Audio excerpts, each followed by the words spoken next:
चलिए आज से हम एक नए अध्याय का आरंभ करते हैं। हम सोशल प्रॉब्लम्स इन इंडिया या सोशल इश्यूज़ इन इंडिया के बारे में पढ़ेंगे। तमाम ये इश्यूज़ हैं जो सिविल सर्विसेज के एग्ज़ाम में हर पर्सपेक्टिव से पूछे जाते हैं। भारत के और विश्व भर की समस्याएं इसी के इर्द गिर्द घूमती हैं।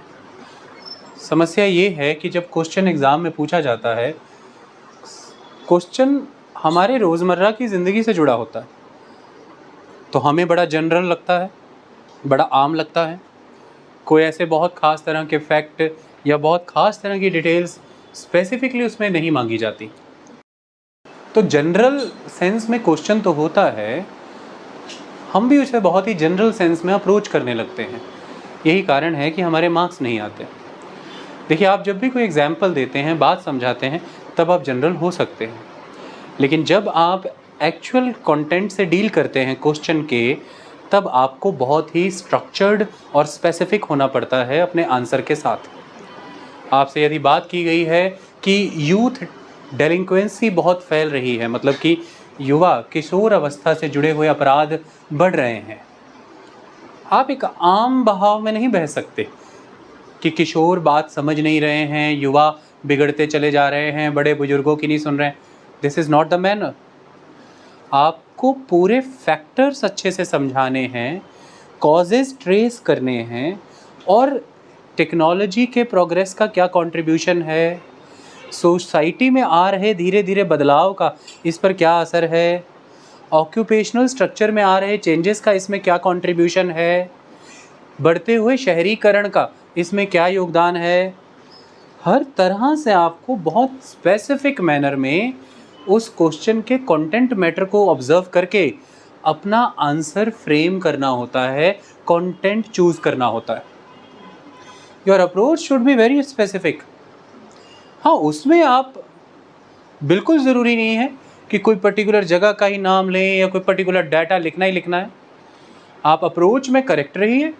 जिस अप्रोच को एग्जामिनर जानना चाहता है, वो प्रश्नों के वाया आपको टटोलते हैं कि आप में वह व्यक्तित्व है जो देश के इन दायित्वों को संभाल ले, तो आप उन्हें अपना परिचय दीजिए। फिर आपका आंसर एक तरह से आपको किसी के सामने खुद को परिचय रखने का एक अवसर देता है, तो आप अपना परिचय दीजिए सामने वाले को। यदि आप अपना सही परिचय दे देंगे, आपका चयन है, और उन्हें क्या चाहिए। तो यहीं पर हम इन शब्दों को बहुत आम समझ लेते हैं। द जनरल सोशल प्रॉब्लम्स, मतलब कि ये तो आम ही बात है, अजम्पशन बेस्ड, जबकि ऐसा नहीं। 4 सोशल प्रॉब्लम शायद कोई बता ना पाए जब आप पूछेंगे तो, और जब पढ़ने जाएंगे तो आपको रेंज ऑफ सोशल इश्यूज समझ आएंगे।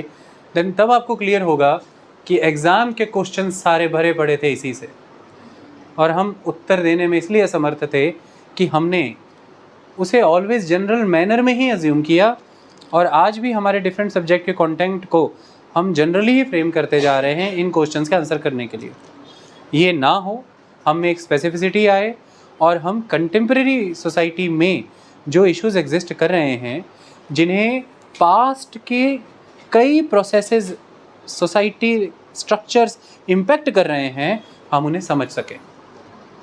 तो शुरुआत होती है हमारी आज से, that is the social problems in India, और टॉपिक की शुरुआत है इंट्रोडक्शन टू सोशल प्रॉब्लम्स। कुछ लिखा है मैंने, पहले इसे समझें, एक मैच्योरिटी ऑफ माइंड अचीव करें, एक राइट थॉट प्रोसेस में आएँ, ताकि एक मेंटल फ्रेमवर्क बने जिसके वाया हम इस सब्जेक्ट के माहौल में आ जाएं और आगे बढ़ने योग बने।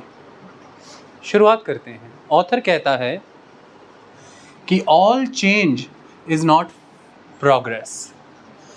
हर तरह का बदलाव प्रोग्रेस या प्रगति नहीं है। हर बदलाव प्रगति नहीं है। मैं आपसे ये कहता हूँ कि आपको एथिक्स के पेपर में या एसे के पेपर में सिंपली यही बात कोट करके आ जाए, तो क्या बताएंगे आप? सिंपली इतना ही आ जाए कि all change is not progress, comment. यहाँ से आप होने लगते हैं स्पेसिफिक।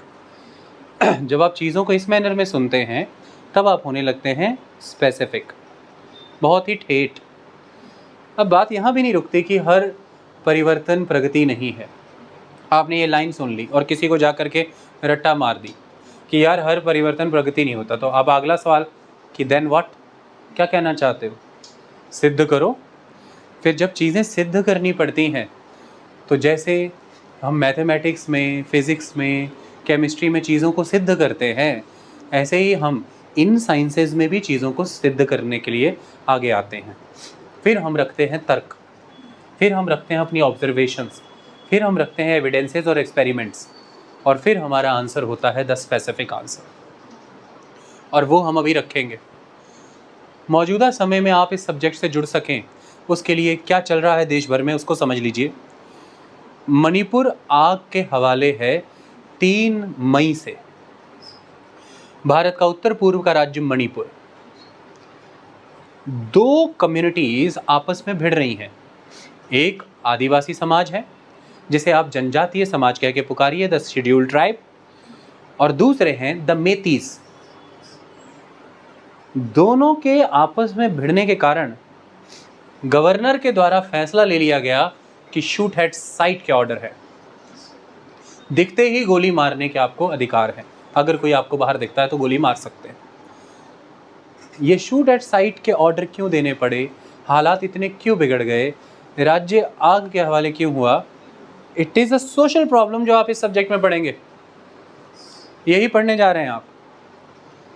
तो तब जाकर के आपको वो जो पत्रकार रिपोर्ट कर रहा है, या आपसे पूछ लिया जाए क्या मणिपुर क्राइसिस भारत की long term pending social crisis में से एक क्राइसिस है?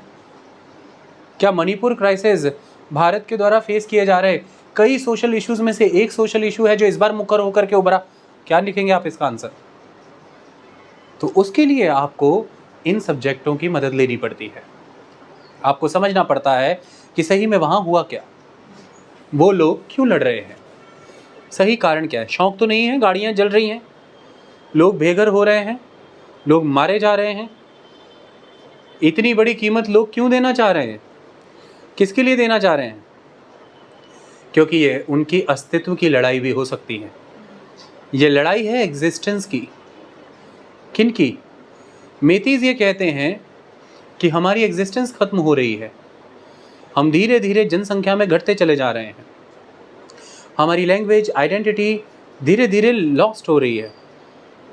और दूसरी तरफ जनजातीय समाज ट्राइबल क्या कह रहा है कि हमें डिप्राइव किया गया है, हमारे लोगों को नौकरियों में नहीं रखा जाता, सरकार में, गवर्नमेंट में हम कहीं दिख नहीं रहे हैं, ज़मीनों पर हमारे अधिकार नहीं हैं, प्रोग्रेस, डेवलपमेंट, वेलफेयर स्कीम्स में हमारा योगदान नज़र नहीं आ रहा है, हम धीरे धीरे मार्जिनलाइज कर दिए गए हैं, हम इस तरह से ख़त्म हो जाएंगे। तो दोनों ही के लेवल पर देखा जाए तो एक विकास में अपना हिस्सा चाहता है जनजातीय समाज, वो अपने लिए प्रगति चाहता है, विकास चाहता है, और द मेतीज वो अपनी एग्जिस्टेंस को बचाए रखना चाहते हैं। वो ये कहते हैं कि हम मणिपुर को बचाना चाह रहे हैं कि कोई यहाँ आ करके हमारी एग्जिस्टेंस ना ख़त्म कर दे, लेकिन दूसरी तरफ हो सकता है उन्हें मणिपुर में ही रह रहे दलित जनजातीय समाज स्वीकार ना हो। ये भी एक क्वेश्चन है। ये क्वेश्चंस अभी इस तरह के लग रहे हैं कि क्या कह रहे हैं सर, क्या बातें हो रही हैं। ये सब्जेक्ट वाया प्रोसीड करेंगे, सब समझ में आ जाएगा। फिर वो चाहे पंजाब में कुछ दिन पहले हो रहे उस क्राइसिस की बात करें, जिस क्राइसिस में खबरों में लगातार ये चल रहा था कि पंजाब में कुछ संगठन अलगाववादी होते जा रहे हैं और पंजाब के लिए सेसेशन की मांग कर रहे हैं, पंजाब को अलग कर देना चाहते हैं भारत से। क्या है वो सेसेशनिज्म? सोशल इशू है वो, हम इसी में पढ़ेंगे। और फिर चाहे शंघाई कोऑपरेशन ऑर्गेनाइजेशन की मीटिंग जो भारत में हुई गोवा में, वहाँ आए पाकिस्तान के विदेश मंत्री बिलावल भुट्टो जरदारी के द्वारा ये स्टेटमेंट्स देना कि हमें ये कहा जाता है कि हम आतंकवाद पैदा करते हैं या फिर पाकिस्तान आतंकवाद को स्पॉन्सर करता है, हम तो आतंकवाद से खुद त्रस्त हैं।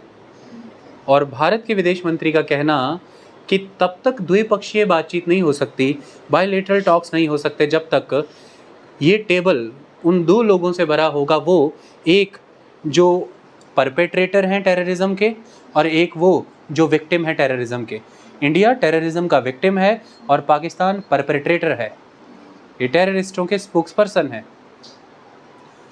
क्या है ये टेररिज्म जिसने दो मुल्कों के बीच में इतनी बड़ी लकीर खींच दी कि वो आज बायलैटरल टॉक्स तक नहीं करना चाहते? ये भी तो एक सवाल है। ये सोशल इशू है। ड्रग अब्यूज से लेकर के साइबर क्राइम तक, सोशल मीडिया के द्वारा युवाओं को भ्रमित करने से लेकर के परिवारों के स्तर पर जनरेशनल गैप तक, ये सब सामाजिक मुद्दे हैं। They all are the social issues. और हम आज इन्हीं से घिरे हुए हैं। चाहे वो भुखमरी है, चाहे गरीबी है, चाहे पिछड़ापन है, चाहे कुपोषण है, जैसे कि हंगर, पॉवर्टी, बैकवर्डनेस या माल न्यूट्रिशन, ये सब सामाजिक मुद्दे हैं और आज पूरा विश्व इसी की चपेट में है। हमें इनके अगर पॉलिसी रेजोल्यूशंस देने हैं तो इन्हें बातचीत के लहजे में ही बातचीत नहीं किया जा सकता। पॉलिसी देने के लिए हमें रियल फैक्टर्स और कॉजेज आइडेंटिफाई करने होते हैं किसी भी इशू के, क्योंकि पॉलिसी वहीं जाके हिट करती है। आपकी पॉलिसी वहीं जाके हिट करती है। और ऐसे में आप जो एग्ज़ाम के लिए तैयार करते हैं उसमें यही जांचा जाता है कि क्या आप एक राइट कैंडिडेट हैं पॉलिसी मेकिंग के लिए। तो इसलिए अक्सर आपके एग्ज़ाम में ये प्रश्न भरे रहते हैं कि आप कहाँ हिट करते हैं, क्योंकि देश की सरकारों का जिम्मा नहीं है कि बैठा करके आपको 10-10 साल पढ़ाते रहे। आपको उन्हें नौकरी देनी है, जिम्मेदारी देनी है और आपको उसे निभाना है। इसलिए सिलेबस में उन चीज़ों को रखा जाता है कि आप इतनी निपुणता तो लेकर के ही आए कि एक फील्ड ट्रेनिंग के बाद आप पूरी तरह तैयार हों कि अब मैं समाधानों के साथ उपस्थित हूँ। I am ready with the resolutions and I am ready to serve the nation. That is why if you are going to become the part of the policy maker, that group of policy maker, you need to be acquainted with such kind of topics so that you can directly hit to the root causes of such issues. That is why you need to study this. That's all. Okay? अब हम इसकी शुरुआत करते हैं। तो सवाल यही था कि all change is not progress. सभी विकास प्रगति नहीं है।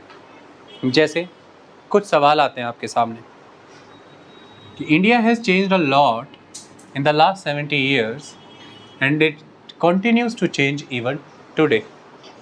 ये तो सही है कि भारत ने बहुत बदलाव देखा पिछले 70 वर्षों में और अभी भी बदल रहा है, but what is the direction of change? परिवर्तन की दिशा क्या है? The direction of change. तो change यहाँ पर आप इस वर्ड के साथ थोड़ा एक्वेंटेंस रखें तो मैं आपको समझा दूँ। 1950 के भारत की बात करते हैं हम। प्रीडोमिनेंटली एग्रेरियन सोसाइटी थे। एग्रीकल्चर का डोमिनेंस था इकोनॉमी में, एम्प्लॉयमेंट वाइज भी, जीडीपी वाइज भी।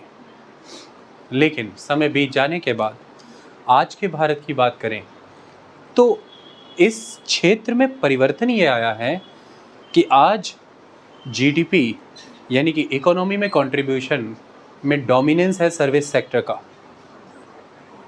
एग्रीकल्चर का नहीं। लेकिन स्टिल एग्रीकल्चर लार्जेस्ट एम्प्लॉयर है। तो एम्प्लॉयमेंट देने में एग्रीकल्चर आज भी सबसे ऊपर है, जबकि एग्रीकल्चर ही सबसे अंडर डेवलप्ड है, सबसे कम आमदनी पैदा करने वाला क्षेत्र है, क्योंकि जीडीपी में उसका कंट्रीब्यूशन सर्विस सेक्टर और इंडस्ट्री सेक्टर दोनों के मुकाबले बहुत कम है। और उसी एग्रीकल्चर सेक्टर पे सबसे ज़्यादा लोग निर्भर हैं अपनी लाइवलीहुड के लिए, ऑक्यूपेशन के लिए।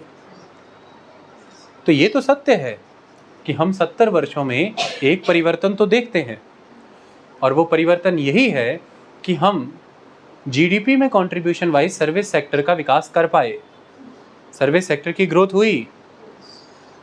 लेकिन अब यहाँ पर सवाल पैदा होता है कि जितनी बड़ी देश की जनसंख्या थी उस देश के लिए सीधे एग्रीकल्चर यानी कि प्राइमरी सेक्टर से सीधे सर्विस यानी कि टर्शरी सेक्टर पर जंप किया गया, तो ये जो परिवर्तन आया, इसकी ये जो दिशा थी, क्या ठीक थी? क्या बीच में जो सेकेंडरी या मैन्युफैक्चरिंग सेक्टर था, उसका विकास जिस रफ्तार से और जिस स्केल पे होना चाहिए था, क्या वो उस पेस और उस स्केल पर विकसित हुआ? अगर हुआ होता तो आज हम जॉबलेस ग्रोथ इंडिया में ना देखते। आज की बड़ी समस्या ये है कि भारत जीडीपी ग्रोथ रेट में और जीडीपी फिगर्स में और इकोनॉमी के साइज में दुनिया भर में अपना डंका बजा रहा है, इसमें कोई शक नहीं। आज 5वें नंबर की इकोनॉमी बन रहे हैं आप, अच्छी खासी ग्रोथ रेट है आपकी, ठीक है। अगर ग्लोबल कोरोना के हालातों को देखा जाए तो इट्स फाइन, और overall GDP size is good. लेकिन अनएम्प्लॉयमेंट का रेट क्या है, अंडर एम्प्लॉयमेंट का रेट क्या है, ओपन अनएम्प्लॉयमेंट का रेट क्या है, इसे पता करिए। हायर एजुकेशन में जिन कोर्सेज पे एम्फेसाइज किया गया और इंडस्ट्री में जिस कैटेगरी की जॉब्स हैं, इनमें गैप क्या है, कितना है, पता कीजिए। तो तब आपको पता लगेगा कि ये जो ग्रोथ आपने अचीव की जीडीपी फिगर्स में, ये इतनी एक्सक्लूसिव और जॉबलेस क्यों हो गई। और यहीं से वेल्थ कुछ हाथों में कंसंट्रेट होती है। This is the basic reason of the concentration of wealth in the nation. और जिस देश में वेल्थ कंसंट्रेट हो, वहां पर एक बड़ा सेगमेंट ऑफ डिप्राइव्ड पीपल और एक बहुत ही छोटा section of affluent people create होना लाजमी है। और ऐसे देश में आप फिर ये नहीं कह सकते कि ये जो बदलाव था, ये जो परिवर्तन था, ये वाकई बहुत प्रगतिवान था। नहीं, फिर वो शायद प्रोग्रेस तो नहीं थी। सवाल आएगा कि किस एंड पे प्रोग्रेस हुआ, देखना पड़ेगा। तो इसलिए परिवर्तन की दिशा बहुत ज़रूरी होती है। आप परिवर्तन लाए, 1960s का दौर है, आपने एग्रीकल्चर की फील्ड में सेल्फ सफिशिएंसी अचीव करने के लिए और फूड सिक्योरिटी अचीव करने के लिए व्हीट एंड राइस की high yield variety seeds induce करके इंटेंसिव एग्रीकल्चरल प्रोग्राम्स चलाए, जो ग्रीन रेवोल्यूशन कहलाया। अच्छी बात है। पंजाब, हरियाणा और वेस्टर्न यूपी व्हीट के खेती में, कोस्टल आंध्र प्रदेश और कोस्टल तमिलनाडु पैडी यानी कि राइस की खेती में विकसित हुआ। देश में फूड सिक्योरिटी आ गई, हम इन क्रॉप्स में सेल्फ सफिशिएंट हुए। ठीक है, अच्छी बात है, चेंज हुआ और एक स्तर पर प्रगति भी आई। लेकिन समय आगे बढ़ने पर ओवरऑल इन्हीं राज्यों के किसानों पर, यहाँ के इकोसिस्टम, इकोलॉजी और क्लाइमेट पर और पूरे देश भर पर इसका क्या असर हुआ, इसका एनालिसिस करना ज़रूरी था। इस मोनोक्रॉपिंग पैटर्न ने, जिसमें आप व्हीट राइस का कॉम्बिनेशन उगा रहे हैं, सॉइल की फर्टिलिटी को ख़त्म कर दिया repetitive higher doses of chemical fertilisers डाल के। उस reckless exploitation of the underground water ने ग्राउंड वाटर टेबल को पूरी तरह से नष्ट कर दिया है। पीने के पानी की जो भारी किल्लत है और ये राज्य तेज़ी से डेजर्टिफिकेशन से जूझ रहे हैं। कनाल इरिगेशन नेटवर्क ने बड़े पैमाने पर अल्कलाइन सॉइल पैदा की, जो भूमि को रेह, कलर और ऊसर में बदल रही है, यानी कि गैर उपजाऊ मिट्टी, द इनफर्टाइल सॉइल।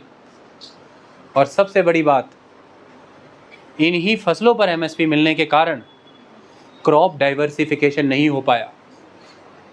छोटा किसान खेती से लाभ नहीं कमा पाया, उसके खेत बिकते चले गए और कुछ किसान बड़े होते चले गए। वही गांव था, उस गांव में कुल उतने ही खेत थे और सबके पास बटे हुए थे। आज पता करिए कि उस गांव में उतने ही नंबर ऑफ खेत जब थे, तो कुछ घरों के पास कई 100 एकड़ कैसे आ गए और बाकी 2-2, 4-4, 5-5 एकड़ वाले आज बिना ज़मीन के कैसे हो गए? क्योंकि उनका लैंड निकल के उनके हाथों से बड़े खेतीदारों के पास चला गया, ज़मींदारों के पास चला गया, तो लैंड कंसंट्रेट हुआ, बड़े किसानों को इसका लाभ हुआ ग्रीन रेवोल्यूशन का। यकीनन देश स्तर पर एक लेवल की फूड सिक्योरिटी आई, लेकिन आज सुसाइड्स भी हो रहे हैं। आज बड़े स्तर पर ज़मीन की क्वालिटी गिर गई और अब पैदावार घटती नज़र आ रही है। आज ओवरऑल किसान खुद को मार्जिनलाइज पाता है क्योंकि उसकी आमदनी घट रही है और लागत खर्चा बढ़ रहा है। और इसके तहत पॉलिसी और इंफ्रास्ट्रक्चर की कमी है कि वो दूसरी फसलों की ओर जा नहीं सकता। तो ठीक है, परिवर्तन आया, लेकिन प्रगति कितनी आई, किसके लिए आई, किस दिशा में आई? क्या ये सवाल करने नहीं बनते कि इस परिवर्तन से किसकी प्रगति होती है, किस दिशा में प्रगति होती है, किस किस को इससे नुकसान पहुंचता है? ये हैं लार्जर क्वेश्चंस जो हमें पूछने होते हैं, तब जाकर के सही मायने में एक देश इक्विलिब्रियम अटेन करता है और सबका विकास होता है। तो अगर मौजूदा सरकार का भी ये नारा है कि सबका साथ, सबका विकास, सबका विश्वास, उसके लिए भी सबके विकास के लिए ये प्रश्न करने जरूरी हैं कि पहले के किए गए परिवर्तनों से सब पर असर क्या हुआ और फिर नतीजे वो क्यों निकले जो नहीं निकलने चाहिए थे। ये सिर्फ मैंने 2 एग्जाम्पल दिए आपको, एक प्राइमरी सेक्टर से सीधे सर्विस सेक्टर में जंप होने का और एक ग्रीन रेवोल्यूशन का, ताकि आप ह्यूमैनिटीज़ से बिलोंग करने वाले ऐसे सब्जेक्ट्स को एक साइंटिफिक अप्रोच से स्टडी करें कि जो लाइनें लिखी गई हैं वो यकीनन इंग्लिश की हैं, बट वो हिंदी में ट्रांसलेट करके रटने के लिए नहीं लिखी। उनके पीछे अपने आप में एक पूरा का पूरा कॉन्टेक्स्ट है और वो उस कॉन्टेक्स्ट के लिए लिखी गई हैं। और अगर वो लाइन आप में वो कॉन्टेक्स्ट इन्वोक करती है तो लाइन पढ़ा है तो फ़ायदा भी है, वरना काला अक्षर भैंस बराबर किताब बंद करिए, बस बंद करिए और कोई जाकर के फैक्ट रटिए जिससे आपके 2 MCQ हो जाएं। समझ में आई? लेकिन अगर वो लाइनें आपके भीतर एक कॉन्टेक्स्ट को पैदा कर रही हैं, कोई संदर्भ जगा पा रही हैं, तो तब शायद आप उस विषय के मूल में जा सकते हैं, उसके रूट में जा सकते हैं, कोर में, और तब आप उससे बेनिफिट गेन करते हैं। तो क्वेश्चन ये था कि but what is the direction of change? ये पूरे वर्ल्ड लेवल पर, इंडिया लेवल पर और आपके घर के लेवल पर ये क्वेश्चन रहेगा कि परिवर्तन है, सही है, लेकिन क्या दिशा है उस परिवर्तन की? दिशा तय करना बहुत ज़रूरी है। Second, what is the logic of that change? Logic क्या है चेंज का? आप चेंज लाना चाह रहे हैं, उसका लॉजिक क्या है? आप कंप्यूटर लाना चाह रहे हैं, लॉजिक क्या है? आप पूरे वर्ल्ड लेवल पर इस समय एक डिबेट चल रही है, मुझे बताइए, सारे हर रोज़ बयान दे रहे हैं, वो क्या? कि आर्टिफिशियल इंटेलिजेंस किस स्केल पर आना चाहिए, किस किस सेक्टर में आना चाहिए। क्या आज विश्व भर के सभी महत्वपूर्ण एंटरप्रेन्योर और सारे इम्पोर्टेंट सेक्टर्स इस बात पर चर्चा नहीं कर रहे? तो ये तो क्वेश्चन है कि चेंज आना ज़रूरी है, आएगा आर्टिफिशियल इंटेलिजेंस, कोई मना नहीं कर रहा। AI की दुनिया है, ChatGPT है, गूगल बार्ड है, ये सब आएगा, लेकिन क्या हम सवाल ना पूछें कि इसके असर क्या होंगे? परिवर्तन आएगा, प्रगति होगी, पर किसकी होगी? वेल्थ और कहाँ कंसंट्रेट होगी जाके? कितने लोग बेरोज़गार हो जाएंगे? कितनों को नया रोज़गार मिलेगा? तो आज आपसे यही तो क्वेश्चन पूछेगा सिविल सर्विसेज में, यही क्वेश्चन आएगा कि आर्टिफिशियल इंटेलिजेंस के क्या क्या सामाजिक, आर्थिक, राजनीतिक प्रभाव पड़ेंगे, बताइए। और आप वहाँ ऐसे बैठे रहेंगे, हाँ पढ़ेंगे, बहुत सारा जॉब लॉस हो जाएगा, बहुत सारा जॉब हो जाएगा, कुछ क्लियर नहीं हो रहा कि क्या लिखना है, लॉस हो जाएगा कि हो जाएगा। तो आप कोई बदला लेने के लिए नहीं बैठे आंसर लिखने के लिए, ना आप किसी की हिमायती हैं, ना आप किसी के विरोधी हैं।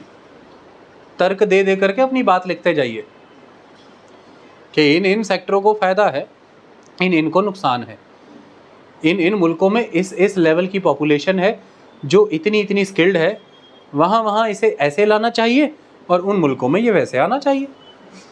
दैट्स ऑल, आपका आंसर हो गया परफेक्ट। तो ठीक इसी तरह से ये सवाल समाज के सामने हमेशा रहा था, जब पहली बार इंटरनेट आना था, जब कंप्यूटर आना था, जब खेतों में केमिकल फर्टिलाइज़र आने थे, जब फार्म्स का मैकेनाइजेशन होना था, खेतों में मशीनें आनी थी। ये सवाल हर बार आए जब रेलवे आनी थी भारत में। तो मैं आपसे एक सवाल पूछता हूँ, अंग्रेजों के समय में रेलवे आया, एक बड़ा परिवर्तन आया, पर उस परिवर्तन लाने के पीछे अंग्रेजों का लॉजिक क्या था, मुझे बताइए। अगर परिवर्तन ही प्रगति है तो अंग्रेज जब रेलवे लाए उसके पीछे का उनका लॉजिक क्या था? Answer me. To better exploit the India for the interest of Britain,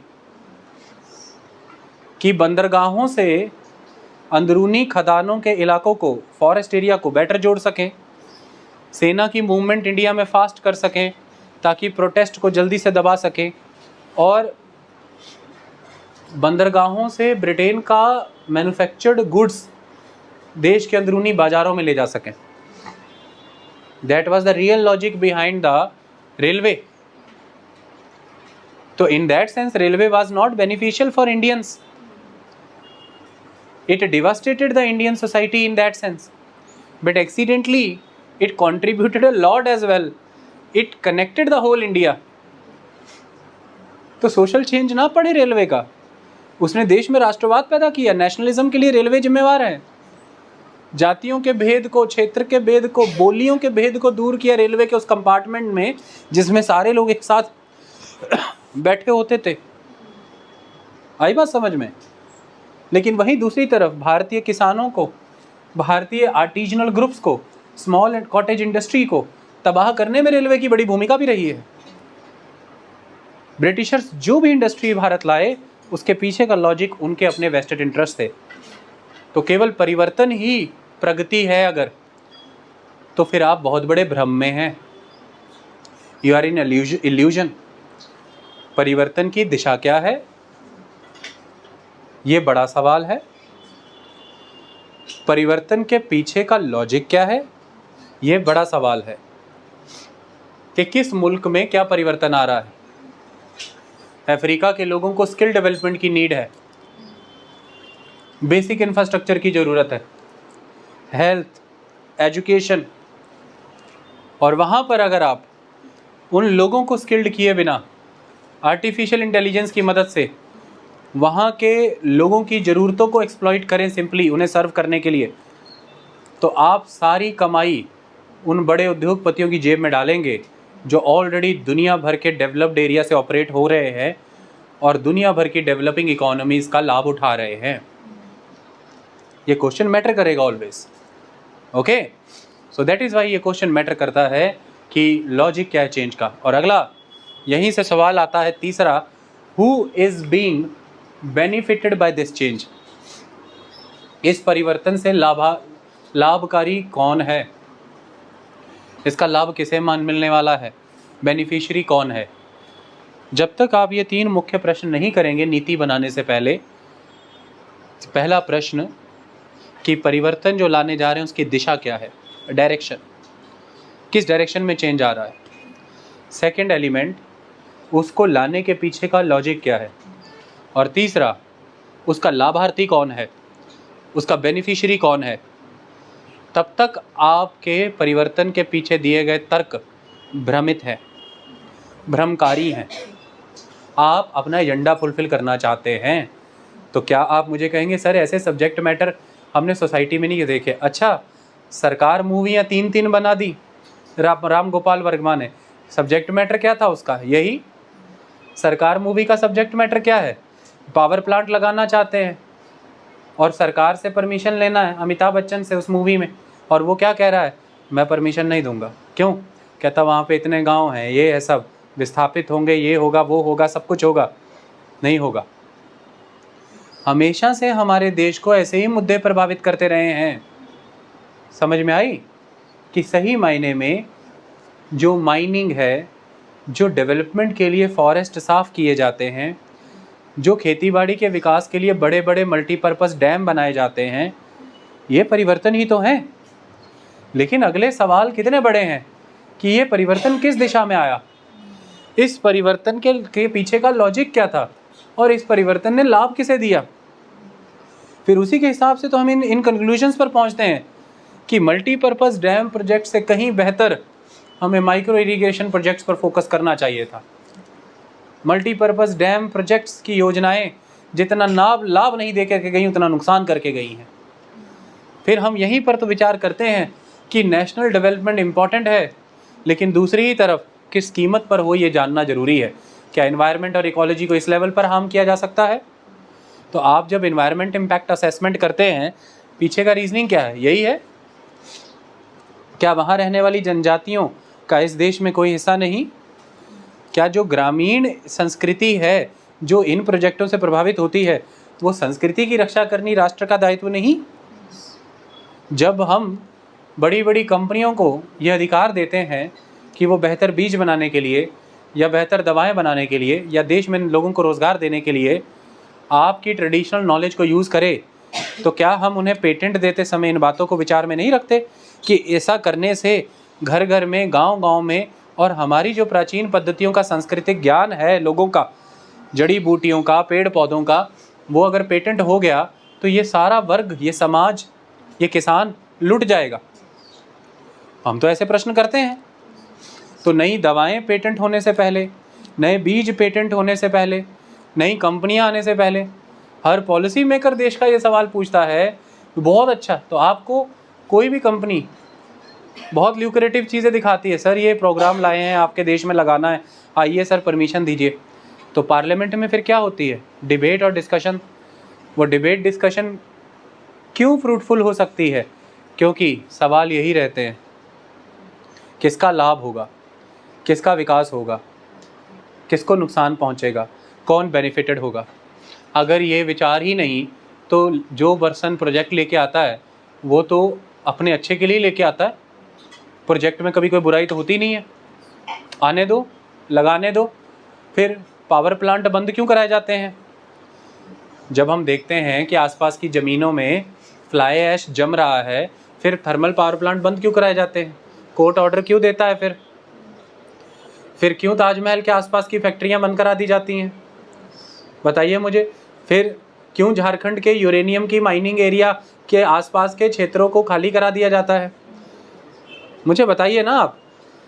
अगर ये चीज़ें कंसिडरेशन में ही ना हो तो जो चल रहा है, जैसे चल रहा है चलने दो। फिर क्या होगा देश में? स्टेटलेस हो जाएगी सोसाइटी। स्टेटलेस मतलब सरकारें नहीं है, कोई नीतिकार नहीं है, कोई पॉलिसी मेकर नहीं है, लोग अपनी व्यवस्था खुद ही कर रहे हैं, अपना अच्छा बुरा खुद ही तय कर रहे हैं। फिर वो फैक्ट्री वाले के खिलाफ लाठी लेके खड़े हो जाएंगे कि तेरे केमिकल्स हमारी नदी में नहीं आएंगे। फिर फैसला लड़ाइयों से होगा, फैसला लठबाजी से होगा, फैसला ताकत के आधार पर होगा। लेकिन एक सभ्य समाज सदैव फैसला कैसे करता है? विचार विमर्श से। फैसले वार्तालाप से होते हैं, फैसले डेलिब्रेशन से होते हैं। और संसद और विधानसभाएं, पंचायतें इनका सबसे बड़ा मंच है।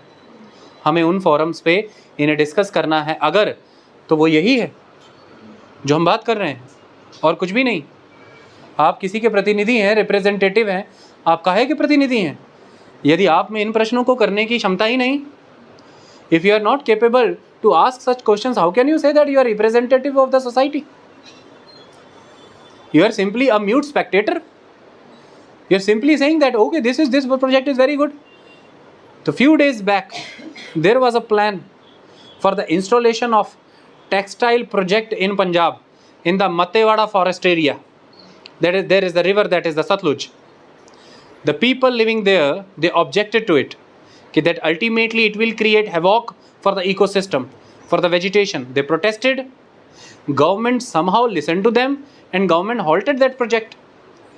Now उसकी एक रिव्यू होनी जरूरी है, उस पर पूरा एक्सपर्ट कमेटी का रिव्यू होगा कि वो वहाँ के जंगलों पर, पानी पर, वहाँ की आबादी पर, किसानों पर क्या प्रभाव डालेगा टेक्सटाइल प्रोजेक्ट, और पूरे राज्य को कितना रोजगार देने की क्षमता रखता है, और पंजाब की जीडीपी में और नेशनल जीडीपी में कितना कंट्रीब्यूट करता है, और कैसे उस प्रोजेक्ट को ट्वीक करें कि पर्यावरण और जल को नुकसान ना पहुंचाए।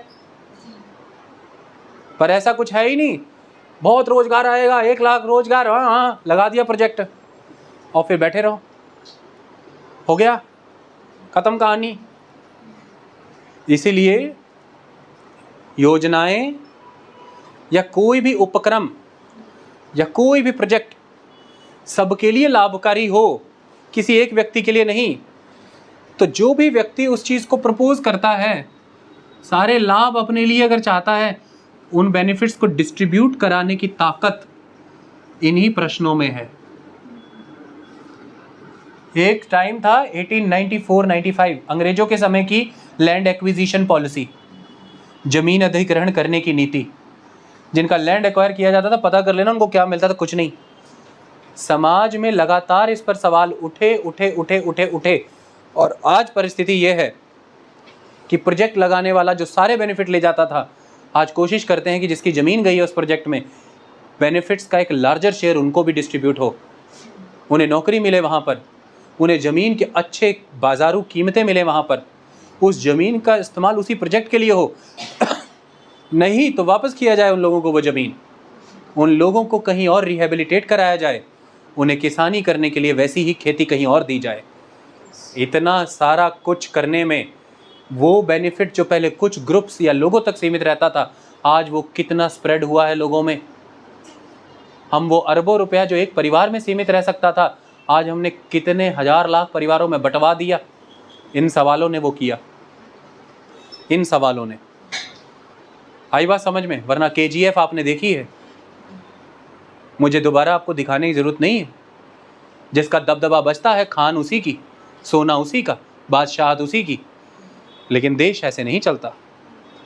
देश की संपदा, देश के संसाधन सबका अधिकार है, उसका लाभ सबको मिलना है। वो कैसे मिलना है?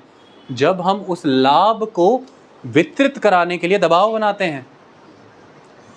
We being a society need to create that atmosphere so that the benefit of that particular resource or the project must spread to the larger masses, so that everyone should be benefited from those projects. And what kind of questions are contributing into the spread of that benefit? These are the questions. These are the questions. And here lying the reasons of the social problems.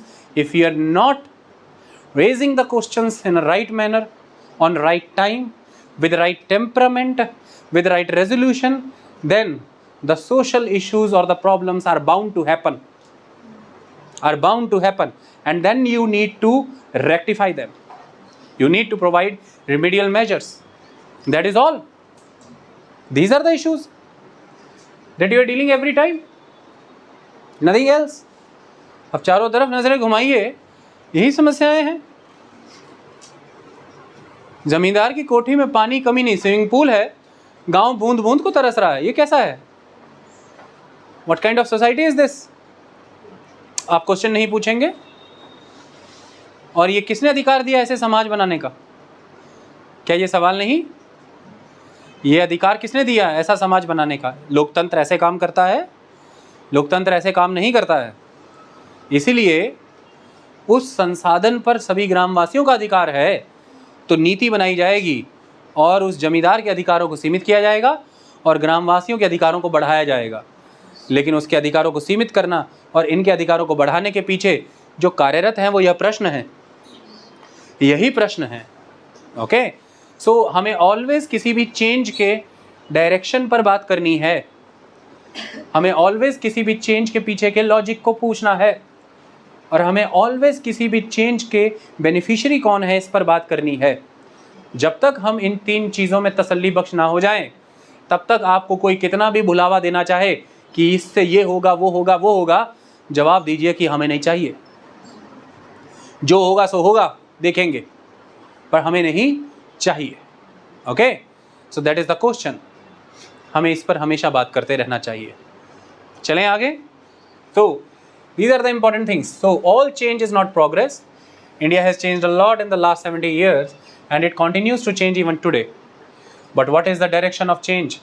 What is the logic of change? What is who is being benefited by this change? These are the questions. Like, if there are many changes in the society for the last 70 years, then why such situations are there that violence, despite determined declarations, the successive government declared in a determined manner that violence will not happen in this country. But still, you will observe what is happening in Manipur, few months back in Assam. So you need to ask such questions. So violence, despite determined declaration, continues unabated. Violence continues unabated. बिना रुके in fact और intensity से आगे बढ़ रही है violence. हिंसा is a very very big social issue now a days. Violence कैसे कंट्रोल करें अपन देश के स्तर पर, that is the question. Communalism is on the upsurge. आज हमारे देश में अगर हम धर्म के आधार पर लड़ाइयाँ देखें तो आप चारों तरफ नज़र घुमा सकते हैं, आपको एक मूल इशू यही नज़र आ जाएगा, सांप्रदायिकता. चाहे वो हिंदू मुस्लिम में है, चाहे वो हिंदू सिख में है, चाहे वो मुस्लिम सिख में है, और अब तो स्टेटमेंट्स में नज़र आ रहा है सिख और क्रिश्चियन में भी हो सकती है, हिंदू और क्रिश्चियंस में भी देखी गई है. तो धर्म के आधार पर दो गुटों में वैमनस्य फैलने के एपिसोड कहीं ज़्यादा हैं, लड़ाइयाँ कहीं बड़े स्तर पर हैं. तो दैट कम्युनलिज्म बढ़ रहा है. और किसने कहा हम जीडीपी में ग्रोथ नहीं कर रहे? मैं तो कह रहा हूँ कि चेंज हुआ है. मैं तो मान रहा हूँ, मैं तो कह रहा हूँ 5वें नंबर पर हैं वर्ल्ड में. मैंने कहाँ मना किया? एक तरफ जब मैं भारत गाथा गाता हूँ और हर बार अपने स्टेटस लगाता हूँ कि गर्व से भारतीय, वो इसीलिए क्योंकि उस भारत को हमेशा विकसित बनाए रखने के लिए ये सवाल पूछने की भी क्षमता मैं रखता हूँ. यदि मेरे घर को लेकर के मैं गौरवान्वित हूँ तो उस घर को हमेशा गौरवशाली बनाए रखने के लिए उसकी कमियां उजागर करने का दायित्व भी मेरा है, उसे दूर करने का दायित्व भी मेरा है. वह व्यक्ति अपने परिवार, घर, समाज और राष्ट्र को लेकर के कभी गौरवान्वित नहीं हो सकता जो अपने परिवार, समाज और राष्ट्र की कमियों के प्रति अंधा हो जाए. ये अंध भक्ति है, ये डुबा देती है, और हमें ये कभी नहीं करनी. हमें हमेशा तर्क पे चलना है, तभी हमारा राष्ट्र और समाज विकसित रहेगा. ओके, और ये हमारा ही जिम्मा है. आप जिस कार को मोहब्बत करते हैं उस कार के गंदे होने पर सबसे पहले आप ही आइडेंटिफाई करते हैं कि कार गंदी हो गई, चलो धुलवा के लाते हैं. इसका मतलब ये नहीं है कि आप उस कार को डिसरिस्पेक्ट कर रहे हैं ये कह के कि गंदी हो गई, क्योंकि आप उसे मोहब्बत करते हैं. You want that car in a best shape, in a best form, so definitely you need to clean it because you are admitting that the car is dirty. Simple. It is as simple as that. That's all. आगे बढ़ते हैं. So communalism is on the upsurge. Poverty and unemployment continue to increase. गरीबी और बेरोजगारी बढ़ती जा रही है. Atrocities against women, scheduled caste and weaker sections are not on the decline. ये घटने का नाम नहीं ले रहे हैं. महिलाओं का, दलितों का और कमज़ोर वर्गों का शोषण बढ़ते चला जा रहा है, उत्पीड़न बढ़ते चला जा रहा है, घट नहीं रहा. Youth are becoming more and more frustrated and taking to agitations. युवा पीढ़ी तेज़ी से आक्रोशित होती चली जा रही है और जगह जगह पर आपको धरने नज़र आते हैं आज. That is important thing. Politics has been criminalised. Politics का क्रिमिनलाइजेशन बढ़ा है. आज उसमें मनी और मसल पावर रेम्पेंटली एंटर कर चुकी है, और इस पर तो हमारा एक्सक्लूसिव लेक्चर है, the criminalization of politics. This is social issue. Secessionism has been vocal. अलगाववाद, अलग हो जाने की आवाज़ें वोकल रही हैं. And terrorism is becoming more and more strident and raucous. ये और तीव्र होता जा रहा है और फैल रहा है. It is getting more and more Strident. इसके पैर पसरते जा रहे हैं हर क्षेत्र में. ये फेक करेंसी की फॉर्म में आ रहा है, ये साइबर अटैक्स की फॉर्म में आ रहा है, ये आपके कल्चर को डिस्टॉर्ट करने की ओर बढ़ रहा है, ये आपके युवाओं को भ्रमित करने लगा है. ये आज ज़्यादा व्यापित है, अलग अलग रूपों में है. It is more strident now. It is not that localised. Okay, it is getting more intense, it is getting more wide spread and in more and more forms and areas. It is more strident. You need to understand. Each and every word is important. You need to focus on that. Peasants, जितने भी हमारे किसान वर्ग और उसमें खास तौर पर छोटे किसान, industrial workers and government employees are in distress. social values are fast deteriorating. Can you count the events or accidents of road rage? It is very common. Why? Social values are fast deteriorating. People are not tolerating each other. The little bit is a snick on the car is the reason of to hit other person, to kill that person. That's all. Where are the social values then? Where is the strength of tolerance? Where is the value of respect to the elders? That is the question. So social values are fast deteriorating.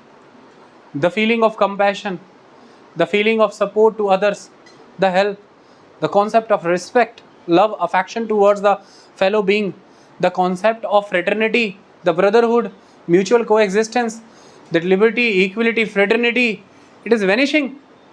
Society is getting more and more frustrated, intolerant, and ultimately that is not at all good for the country which is of 140 crore people. You are 140 crore, you need to admit that. No security forces can control you unless until your self-conscience will control you. Your conscience must control you. No forces can control you. They can be 12 lakh, 15 lakh or 20, 30, 40 lakhs. You are 140 crore. How the forces can control you? Unless until your social conscience, your intent will control you. Only your intent will control you. Okay, that is important. And that is exactly based on the social values imparted by the society to its members. And it is these values exactly eroding very fast. And that is, in this whole scenario, my biggest concern is this system of social value deterioration. That is my biggest concern, because rest everything is somewhere based on it. It's the based on it. If the social values are good, then I guess there will be no corruption, then there will be no atrocity, then there will be no discrimination. And if there will be no discrimination by the majority against the minority, why there will be the voices of secession? Then what? Where is the ground of terrorism in that?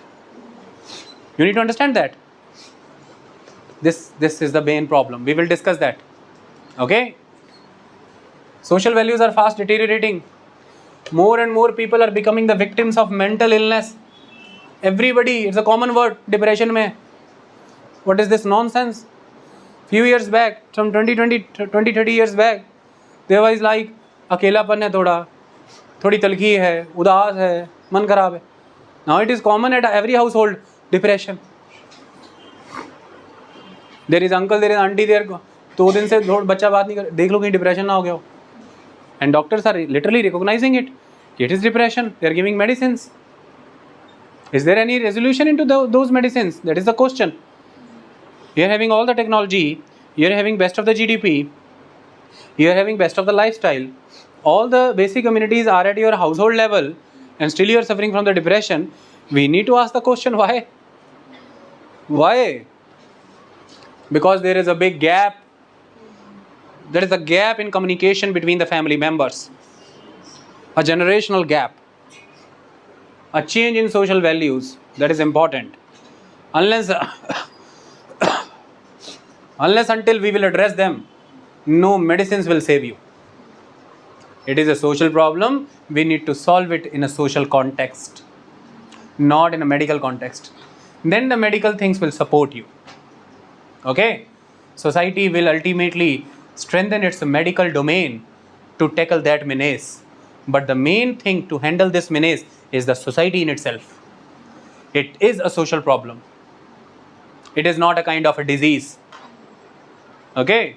So, more and more people are becoming the victims of mental illness, crime, delinquency, किशोरों से जुड़े अपराध, किशोर अवस्था से जुड़े अपराध, युवाओं के साथ जुड़े अपराध, crime, delinquency, drug abuse and alcoholism are on increase. ये बढ़ रहे हैं. These are the things. It is just a glimpse कि हम किस तरह के social issues पढ़ने वाले हैं. List is long. Okay? So now it is the time that planners and power elites, planners, the policy makers, and the members, those who are sitting in the power corridors, the politicians and the bureaucrats. So it is the time that the planners and the power elites think of suitable remedial measures to streamline the existing, now मैं इसको समझाना चाहता हूँ, to the existing, इसे detail में पूरे subject में ये पढ़ना है, बट एक थोड़ी सा दृश्य दे देता हूँ आपका कि सिविल्स के हिसाब से आपका आंसर अब कैसे स्पेसिफिक हो गया। देखो, तो ऑथर ने क्या बोला कि सब समय आ गया है कि प्लानर और power elite suitable remedial measures देखें, क्या करके स्ट्रीमलाइन करो किसे, existing sub systems, structures, institutions and laws to contain them. ये 4 शब्द ही पूरे सब्जेक्ट का बेस है। You need to streamline the subsystems. The subsystem is, if it is the system of the society, if society is the main system, you need to focus on the subsystem, that is the social institutions, the institutions working at the level of society. You need to think about the family system. You need to focus on the family. Families will ultimately constitute the community. Communities will ultimately constitute the society, and society will ultimately constitute the nation, the state. If the family is somewhere despaired, then the nation will no longer continue its existence. That is the main question. इसीलिए परिवार कल्याण मंत्रालय भी होता है, जरूरी है। परिवारों को ऐसे नहीं छोड़ सकते हाशिए पे। इसीलिए 14 बरस तक के बच्चे की शिक्षा अनिवार्य की गई है। इसीलिए बाल कल्याण, बाल कार्य, चाइल्ड लेबर निषेध है, बैन है। समझ में आया? बहुत सी चीज़ें हमने बनाई हैं देश के स्तर पर कि हम परिवारों को सहजता से बचा सकें। तो हमें फैमिली को as a social institution strengthen करना पड़ेगा। हमें स्कूल्स, कॉलेज, यूनिवर्सिटीज़ को as a social institution strengthen करना पड़ेगा। हमें कास्ट और रिलीजियस सिस्टम्स को एज अ सोशल इंस्टीट्यूशंस और ज़्यादा रेलेवेंट बनाना पड़ेगा for the betterment of the society. हमें इन सभी सब सिस्टम्स पर काम करना पड़ेगा। पॉलिसी मेकर्स को ये सोचना होगा। हमें स्ट्रक्चर्स बेटर करने पड़ेंगे। What do you mean by the structures? Structure जैसे कि अगर आप इस क्लास की बात करें तो ये क्लास एक बुनियादी ऑर्डर फॉलो करती है। There is a order. What is that order? The order is somewhere I am the instructor. No, it's not the good thing. I am not simply instructing you.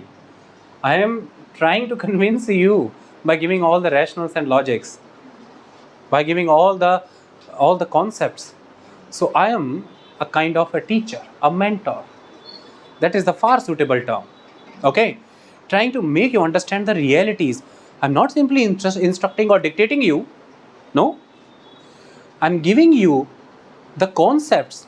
It is your responsibility to assess them. If you will feel right, accept them. If you are not feeling correct, then kindly raise the subsidiary questions. I will answer them. I will address them. So what I am trying to establish, a system of deliberation. Exactly this is the interactive learning. Interactive learning is not the learning based on the digital board. No. The interactive learning, how much we are making this process of learning engaging.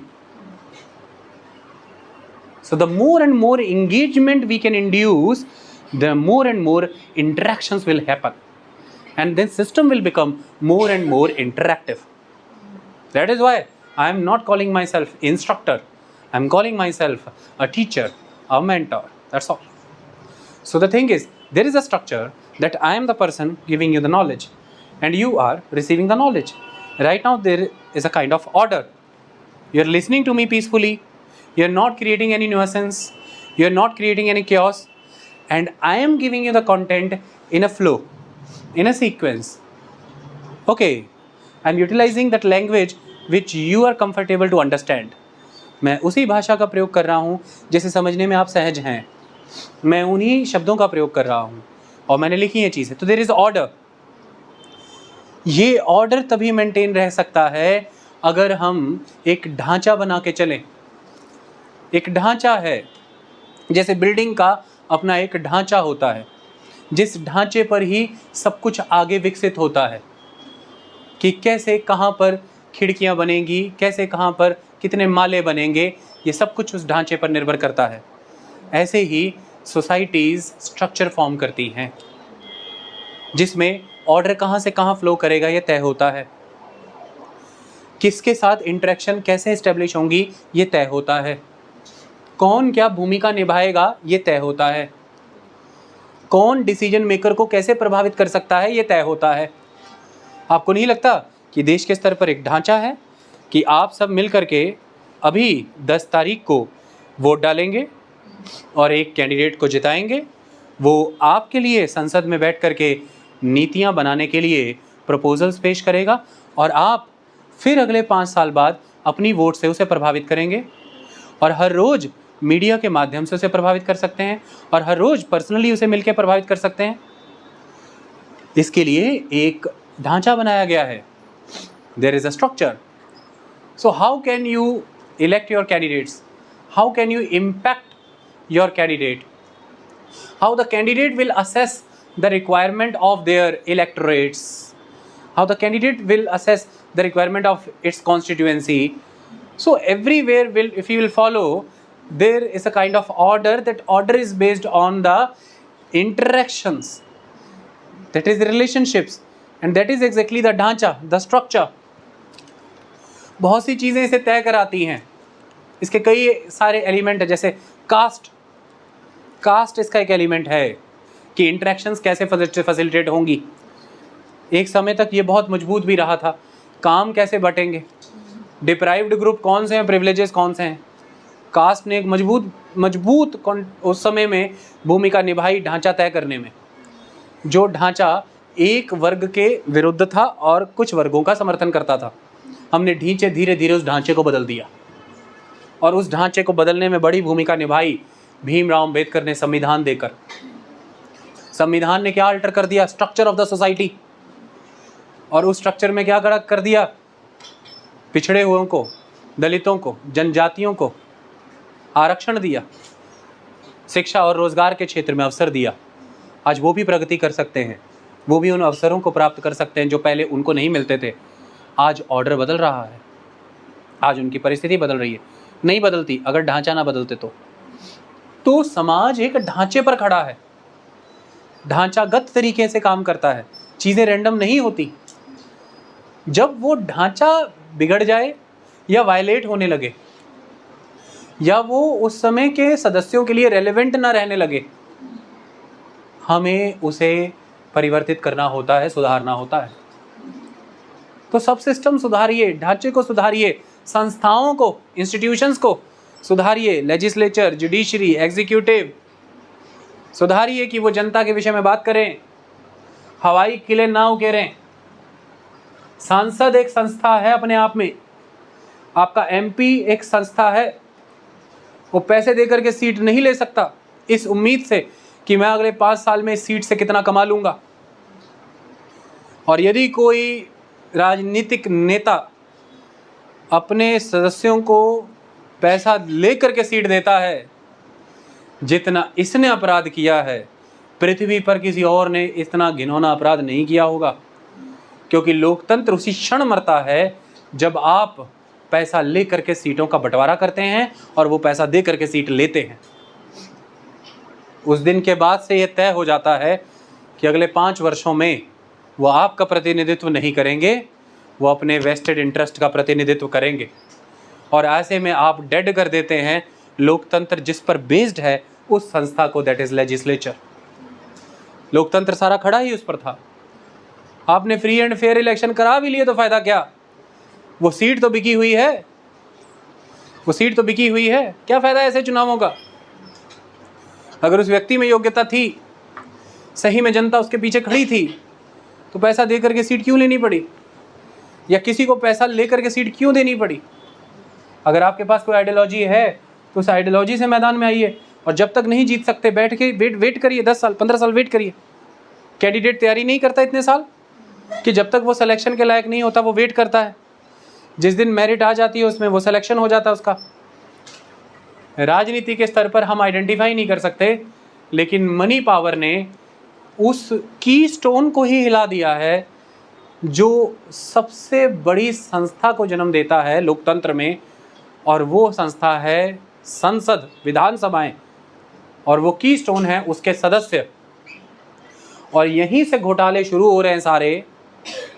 यहीं पर आप मौन रह रहे हैं या वो प्रश्न उठा रहे हैं जो शायद आपकी कॉन्स्टिट्यूशन के मतलब के नहीं, या सिर्फ इसलिए उठा रहे हैं कि आपका चेहरा दिखता रहे और अगली बार भी आप पहुँचें। आप दिल जान लेटर एंड स्पिरिट में वहाँ फाइट नहीं कर रहे हैं अपने लोगों के लिए। आपके लोग इसलिए कमज़ोर, पिछड़े और ठगा सा महसूस कर रहे हैं, इसलिए उनकी आस्था लोकतंत्र से भटक रही है, इसलिए उनका कॉन्फिडेंस वीक पड़ रहा है, इसलिए वो फेथ नहीं रख पा रहे हैं। और कोई डेमोक्रेसी फंक्शन नहीं करती जब फेथलेसनेस बढ़ जाए। आई बात समझ में? भीमराव अंबेडकर ने ये ठोक बजा करके कहा था कि ऐसे लोकतंत्र का, ऐसी संस्थाओं का कोई फायदा नहीं रहेगा जिस पर लोगों की आस्था ना रहेगी। संविधान तब तक जीवित है जब तक संविधान के द्वारा रचे हुए पदों पर बैठे हुए व्यक्ति और संविधान के द्वारा रचे हुए पद की मर्यादा और उन व्यक्तियों की संविधान के प्रति आस्था बनी रहेगी। कॉन्स्टिट्यूशनल मोरालिटी अगर है तो कुछ कॉन्स्टिट्यूशन है, अगर नहीं है तो फिर कोई कॉन्स्टिट्यूशन नहीं है। ईश्वर को आप मानते हैं, अगर उस मान्यता में सत्य है तो ईश्वर है, वरना आप किसे मान रहे हैं अपने आप से सवाल कर लीजिएगा। आई बात समझ में? तो that is the biggest thing. We need to streamline the institutions, institution of education, institution of law making, institution of justice, and institution of the governance. Every institution we need to revamp. Unless until we are revamping them, such issues will bound to happen. That's it. You cannot provide resolutions, because then the community will not be the primary thing to consider. Vested individual interest will become primary. बात सिर्फ इतनी है कि आपने समाज को ध्येय मान करके रचना की है चीज़ों की, या अपने निजी हितों को ध्येय माना है। सारी कहानी बदल जाएगी। समाज में बात इतनी है, सिर्फ अपने समाज को ध्येय माना है या समस्त समाज और राष्ट्र को ध्येय माना है। बात सिर्फ इतनी है कि समस्त राष्ट्र को ध्येय मानते हुए क्या आपने समस्त मानव जाति को ध्येय माना है कि नहीं। हमने अपने विचार शक्ति को और हमारी नीतियों को इतना ऑल इनकम्पैसिंग बनाना होता है कि अगर उसमें जितना larger share of elements induce हो सके हम इसे करना है, और हम वही कर रहे हैं। आज हमारी कंट्री की सॉवरेनिटी हमारे लिए सुप्रीम है, लेकिन दूसरी तरफ आज हमारे विकास के कार्यक्रमों में हम विश्व भर के पर्यावरण के कल्याण का भी ख्याल करते हैं। तब हम अपनी कंट्री के बॉर्डर्स तक सीमित नहीं हैं। आज हम विश्व के द्वारा लिए गए कई प्रतिबंधों के हिस्सा हैं। हमने पेरिस समिट में सिग्नेचर किए हैं, हम क्योटो प्रोटोकॉल के सिग्नेटरी हैं, हम मॉन्ट्रियल के प्रोटोकॉल को मानते हैं, और विश्व भर के पर्यावरण, विश्व भर के मानव कल्याण में हमारा आज योगदान है। हमारे विकास की नीतियाँ उनसे प्रभावित हैं, पता करिए आप। लेकिन वहीं जहाँ बात सॉवरेनिटी की आती है तो हमारी नीतियाँ, हमारा राष्ट्र सर्वोपरि है हमारे लिए। तो हमें एरियाज़ आइडेंटिफाई करने होते हैं कि हम किस एरिया में काम करने जा रहे हैं, और वहाँ पर फिर लास्ट एक्सटेंट तक हम किसे कंसिडरेशन में ले सकते हैं, फिर हमें उसे लेना होता है। अगर बात विकास की है और हमें वहाँ पर पर्यावरण को कंसिडरेशन में लेना है तो पर्यावरण वैश्विक है, फिर वर्ल्डली है, ग्लोबल है, हम फिर उसे कंसिडरेशन में लेते हैं। तब हमारी कंसिडरेशन में अंटार्कटिका भी आता है, आर्कटिक भी आता है, और तब हमारी कंसिडरेशन में सिर्फ अंटार्कटिका और आर्कटिक ही नहीं, एटमॉस्फेयर की सारी लहरें भी आती हैं। ये बड़ी चीज़, ओके, क्योंकि हम उस ग्लोबल सिस्टम का फिर हिस्सा है। ये इंपॉर्टेंट है। लेकिन वही हमारे विदेश मंत्री अभी कहते पाए गए कि चाइना पाकिस्तान इकोनॉमिक कॉरिडोर बन रहा है, और ये सत्य है कि विकास के लिए, प्रगति के लिए कनेक्टिविटी का होना ज़रूरी है, लेकिन इस बात का ख्याल रखा जाए कि कोई भी कनेक्टिविटी किसी भी दूसरे मुल्क की टेरिटोरियल सॉवरेनिटी को, इंटीग्रिटी को हार्म नहीं कर सकती। अगर ऐसा हुआ तो भारत सक्षम है निपटने में, और हम निपटेंगे, दैट्स ऑल। तो एक तरफ जहां हम वर्ल्ड कम्युनिटी के साथ कमिटेड हैं सबके विकास के लिए, हम ऐसे मॉडल ऑफ ट्रांजिशंस को सपोर्ट भी करते हैं, हम सपोर्ट करते हैं ट्रांसपोर्ट एंड ट्रैवल की ग्रोथ को, लेकिन दूसरी तरफ हम उसके पीछे छुपे हिडन एजेंडों को सपोर्ट नहीं करते, जो टेरिटोरियल सॉवरेनिटी और इंटीग्रिटी को हार्म करना चाहते हैं, हम उसका विरोध भी करते हैं, उसका विरोध भी करते हैं। वो इसीलिए कि हमें पता है कि रैशनैलिटी और रीजनेबिलिटी क्या है किसी भी नीति के पीछे की। तो संस्थाएं, ढांचे और सभी के सभी तंत्र, उपतंत्र, सिस्टम, सब सिस्टम्स और कानून हमें स्ट्रीमलाइन करने होंगे। सोशल इश्यूज तब रिजॉल्व होंगे, सोशल प्रॉब्लम्स तब ठीक होंगी। फेंकते जाओ लॉ पे लॉ बना के, बनाते जाओ, फेंको, पागल बनाओ जितना देश को बनाना है, दुनिया को बनाना है। इन तीनों पे काम मत करना, बैठे रहो। फिर तो आपसे ये सवाल नहीं पूछा जाता ऑल द टाइम कि एक से एक लॉ है देश में खतरनाक, क्राइम फिर भी बढ़ रहा है। आंसर क्या है उसका? ये सोशल वैल्यू। लॉ को सही मायने में ग्राउंड पे इम्प्लीमेंट कौन करता है? Enforcement agency. और वो एनफोर्समेंट एजेंसी में बैठे कौन है? Member of the society. जब उन मेंबर ऑफ सोसाइटी क्रेडिबिलिटी गिरी हुई है, वेस्टेड इंटरेस्ट से काम कर रहे हैं, तो लॉ क्या कर लेगा वहाँ पे? तो बना लो नए नए कानून, सख्त सख्त खतरनाक कानून, कर लेना उनका इस्तेमाल जिस मैनर में करना है। फिर कानून इस्तेमाल होते हैं, संस्थाओं का इस्तेमाल होता है, ढांचे प्रयोग में लाए जाते हैं, फिर दैट्स ऑल। तो धर्म एक महत्वपूर्ण ढांचे का आधार है, तो फिर वोटों के लिए उसका प्रयोग किया जाता है, चुनाव में जीत के लिए उसका प्रयोग किया जाता है। जितना बिगाड़ोगे उसे, आगे जा कर के जब जीत जाओगे और गद्दी पर बैठ करके ये कहोगे कि अब सुख शांति रहे देश में, फिर एक बार जो ऐसी फोर्सेस को जन्म दे दिया, वो फोर्सेस तो फिर आपको टिकने नहीं देंगी। यही फैक्ट है। Once you are going to unleash such forces which are devastating, at certain point of time they will devastate you as well. So be cautious, be careful, don't try to unleash such forces. And that is the case happened with Pakistan. The Pakistan unleashed the forces which were communal. Why? For the formation of Pakistan. And ultimately at certain point of time, Muhammad Ali Jinnah was helpless to establish a stable, a progressive, a democratic Pakistan, because those forces were hindering the path of Muhammad Ali Jinnah. So being a leader, you need to decide what kind of forces you are going to unleash to serve or to fulfill your vested interest. Because at certain point of time, when you are going to enjoy the fruit of your victory, those forces will not allow you to enjoy that fruit. They will create disturbances in your nation, and then you will find yourself in a helpless scenario. Then whole community and the world will ultimately abuse you, criticize you. That's all. ये बिल्कुल कैसा है जानते हो? ऐसा है, फिल्में देखते हो ना, सीनियर ऑफिसर रहते हुए, मंत्री रहते हुए या कुछ भी रहते हुए, आपने अपने जूनियर से सारे गलत काम कराए, अब उसके पास जानकारियां हैं आपकी, अल्टीमेटली आप क्या करते हो? मरवा दो उसे। क्या करते हो आप? यही देखते हो ना फिल्मों में, मरवा दो। क्यों? मेरे राज हैं इसके पास, उसे तो मरवा दिया। अब ध्यान से सोचो, हम जब सत्ता में आने के लिए या कुछ भी लाभ कमाने के लिए कम्युनल या करप्ट या टेररिज्म जैसी फोर्सेस को अनलैश कर दें, और अब हम जीत गए, अब हम चाहते हैं कि ये फोर्सेस ख़त्म हो जाएं, अब नहीं होंगी ये ख़त्म। और यहाँ इन्हें मारना आसान नहीं है, क्योंकि ये कोई एक आदमी नहीं है, यहाँ तो इनकी आवाज़ दबानी पड़ेगी पूरी की पूरी। फिर आप और फोर्स का यूज़ करेंगे। तो ग्लोबली यही होता आ रहा है, वर्ल्ड लेवल पर यही होता आ रहा है। फिर लंबे गृह युद्ध चलते हैं, लंबे सेनाओं के प्रयोग होते हैं, फिर आवाज़ों को वैसे ही दबाया जाता है। अंततः तो फ्री एंड फेयर मैनर में एक लोकतंत्र बनाना ही पड़ता है, जो नियम से बना दिया जाए तो ठीक है, वरना कलेश सारी ज़िंदगी का रहता है। तो जैसा एक व्यक्ति के जीवन में होता है, समाज और देश भी वैसे ही होता है। इसे अपने लेवल पे अप्लाई करके देखा करो, ओके। और वही यहाँ पर कहा गया है। तो उसमें एक लाइन बहुत अच्छी लिखी है ऑथर ने, वो लिखी है, अ democracy of status quo and non planning. अगर ऐसा लोकतंत्र बना करके बैठे रहोगे जिसमें एक नीतिकार के रूप में, एक गवर्नमेंट के रूप में सिर्फ जैसा है वैसा है, जस का तस स्टेटस को चलने दो, हमें क्या लेना, नॉन प्लानिंग, कोई प्लानिंग नहीं करनी सुधार की।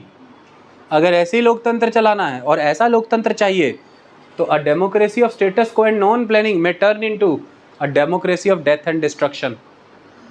देन आगजनी होगी, जन मौत होगी, लोग मरेंगे, सब तबाह होगा। तो इसलिए डेमोक्रेसी एक जिंदा चीज़ है, जिंदा।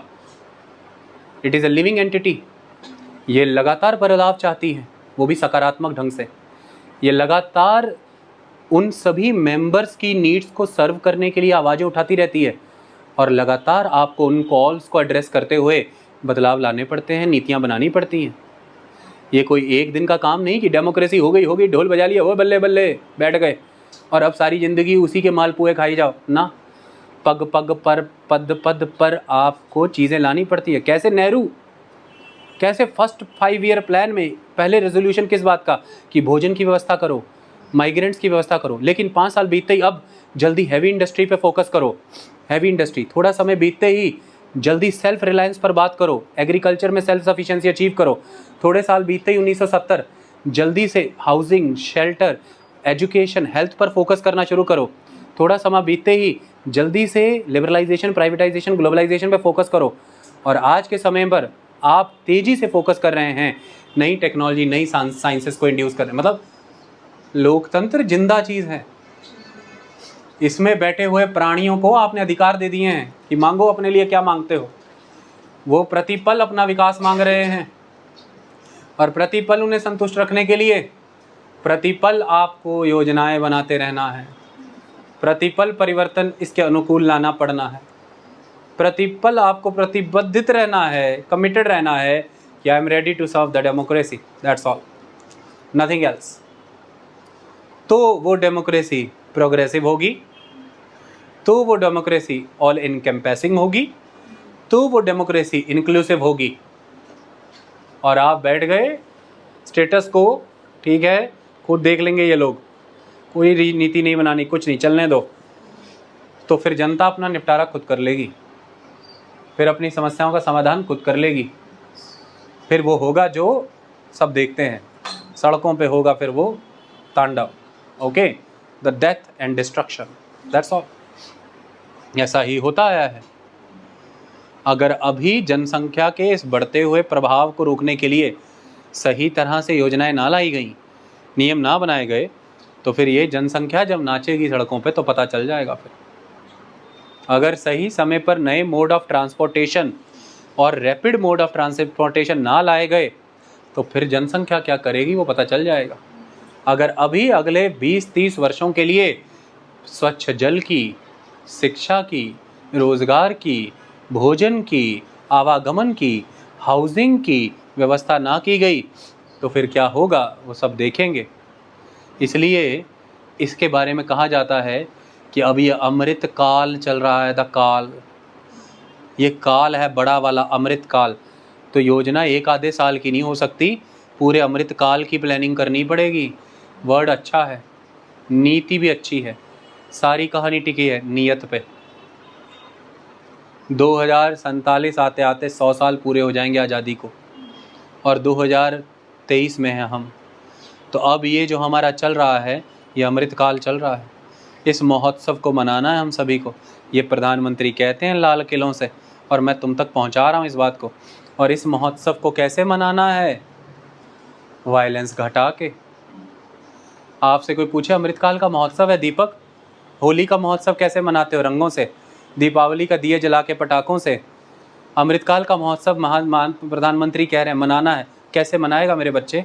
तो उत्तर देना, सर वायलेंस घटा के, सर कम्युनलिज्म को ख़त्म करके, सर पॉवर्टी और अनएम्प्लॉयमेंट ख़त्म करके, सर एट्रॉसिटीज़ को काबू करके, सर यूथ की फ्रस्ट्रेशन और एजिटेशंस को ख़त्म कराना है, उनके समाधान देने हैं। सर पॉलिटिक्स को क्रिमिनलाइजेशन से बचाना है। सर सेसेशनिज़म की आग से देश को बचाना है। सर टेररिज्म को कर्ब करना है, अपरूट कर देना है। सर हमें peasant industrial worker, government employ, हर तरह के तबके को एक सुखद जीवन देना है। सर हमें सोशल वैल्यूज़ को रीइंस्टेट करना है, उसकी अक्षुण्णता को बनाए रखना है। सर हमें मेंटल इलनेस से देश को निजात दिलाना है। सर हमें क्राइम, डेलिंक्वेंसी, ड्रग अब्यूज़, अल्कोहलिज्म से बचना है। सर हमें ये सब करना है इस महोत्सव को मनाने के लिए। इस महोत्सव के पटाखे और रंग कौन है? ये सब। ये करोगे तो ये महोत्सव मनाओगे। और इस महोत्सव को मनाने के लिए फिर देश क्या कर रहा है पता करिए। खेती के क्षेत्र में क्या योजनाएं आ रही हैं पता चल जाएगा, कृषि के क्षेत्र में पता, महिलाओं के विकास के लिए, बाल विकास के लिए विदेश नीति की योजनाएं क्या हैं, इंडस्ट्री सर्विस सेक्टर के क्षेत्र में क्या योजनाएं आ रही हैं पता चल जाएगा। तो अमृत काल का महोत्सव मनाने के लिए, इन सब चीज़ों को ख़त्म करने के लिए फिर वो योजनाएं आ रही हैं। सारी बात कहाँ टिकी है फिर, आप मुझे बताओ, सारी बात कहाँ टिकी है? सारी बात तो पहले 3 सवालों पर टिकी है कि डायरेक्शन क्या रहने वाली है, लॉजिक क्या रहने वाला है और बेनिफिट किसे होगा। और ये 3 सवालों के एड्रेस होने के बाद सही योजना बन जाएगी और अगली कहानी सारी टिकी है उस योजना के सही मायने में एग्जीक्यूट होने में, क्रियान्वित होने में। और वो सब टिका है किस पे? सब सिस्टम्स, स्ट्रक्चर, इंस्टीट्यूशन और लॉज बेटर करने में। ये ना ठीक हुआ तो बना लो जितनी स्वर्णिम योजना बनानी, ज़मीन पर अगर लाभ पहुंच गया तो मुझे बता देना, नहीं पहुंचेगा। इस मिनेस के बारे में तो राजीव गांधी तब बता चुके कि 1 रुपया निकलता है, 85 पैसा कहीं ख़त्म हो जाता है, 15 पैसा लाभार्थी तक पहुंचता है, बेनिफिशरी तक 15% पहुंचता है, 85% किसकी भेंट चढ़ गया? Social issues. और अब ऐसे चलेगा नहीं, ओके।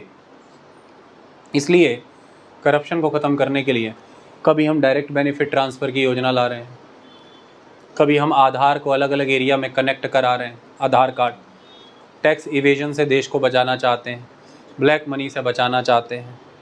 ये सब चीज़ों के लिए हम टेक्नोलॉजी का यूज़ भी कर रहे हैं, अच्छे लॉज भी लाने की कोशिश कर रहे हैं, हम इंस्टीट्यूशन को भी और स्ट्रेंथन और बेटर कर रहे हैं, और हम अकाउंटेबल बना रहे हैं इन सभी संस्थाओं को। हम नए तरह के ढांचे बना रहे हैं ताकि हम टैक्स का पैसा बचा सकें, इवेजन रोक सकें, काला बाजारी ख़त्म कर सकें, ब्लैक मनी को रोका जा सके, विदेशों में पड़ा धन ला सकें। पर ये सब बातों से आगे निकलेगा जब ज़मीनी स्तर पर क्रियान्वित होंगी चीज़ें, तब देश को लाभ मिलेगा। यही यहाँ पर कहा गया। इंट्रोडक्शन। अब आते हैं टेक्निकल टर्मों में। इंट्रोडक्शन के बाद डेफिनेशन पे आऊँगा, अभी तो इंट्रोडक्शन है। अब एकदम से किसी ने सवाल पूछा कि सिंपल बता कि ये तो तूने बताई कि ये है सारी सोशल प्रॉब्लम्स, पर तूने इन्हीं को क्यों माना सोशल प्रॉब्लम्स? कितना बड़ा क्वेश्चन। होली है रंगों का त्यौहार, अच्छी बात। क्यों है होली रंगों ही का त्यौहार? होली है दीपों का त्यौहार, पर क्यों है होली दीपों का त्यौहार? तो ये हैं सोशल प्रॉब्लम्स, अच्छी बात है। पर वाई? आओ इंट्रोडक्शन में इसका आंसर करते हैं। Certain adverse situations that may have harmful consequences may affect societies. कुछ एडवर्स सिचुएशंस होती हैं जिनके हार्मफुल कॉन्सिक्वेंसेज निकलते हैं और वो सोसाइटी को अफेक्ट करती हैं। फिर वो adverse situations, they may hinder the normal function of the society. तो सोसाइटी के नॉर्मल फंक्शन को ये एडवर्स सिचुएशन हिंडर करती हैं। What is the normal function? Normal word based on the norm. Normal word is based on the norm. You are calling it this is the new normal, मतलब you are saying it this is the new norm. So what is the normal function of this class? Tell me. You have to sit obediently, peacefully, without creating any noise.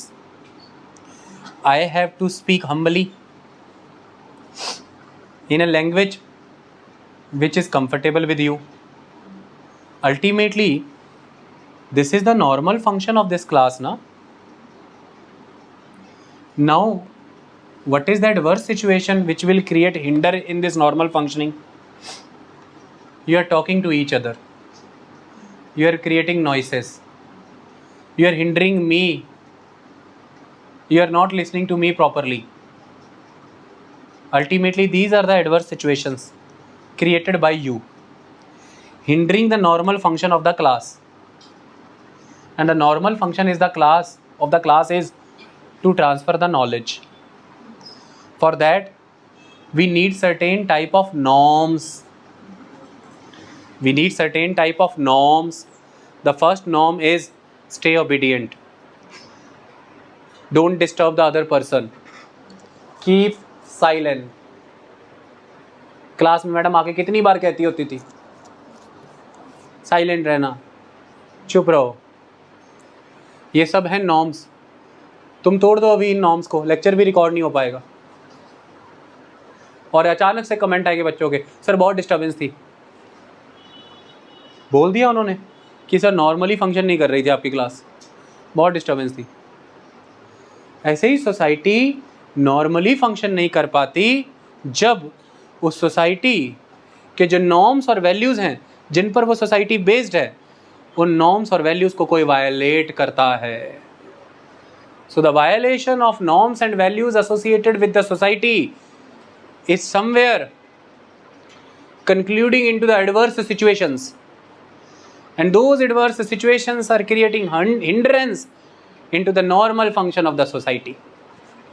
ना रट्टा मारा ना कुछ, कैसे पढ़ के अपने दिमाग में समझा, मेंटल फ्रेमिंग के लिए कुछ वर्ड को अच्छे से पढ़ लिया. Adverse situation, norms, values, hindrance and the normal function. कभी नहीं भूलेंगे इन वर्ड को, ये मेंटल फ्रेम का हिस्सा बनेंगे. और खुद क्रिएट कर ली एक ऑर्गेनिक बात, और वो बिल्कुल सही निकली. So such harmful situations are known as social problems.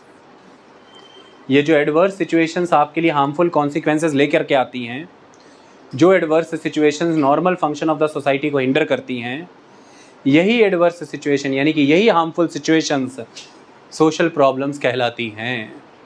Okay, so these problems arise because every society has certain norms and values.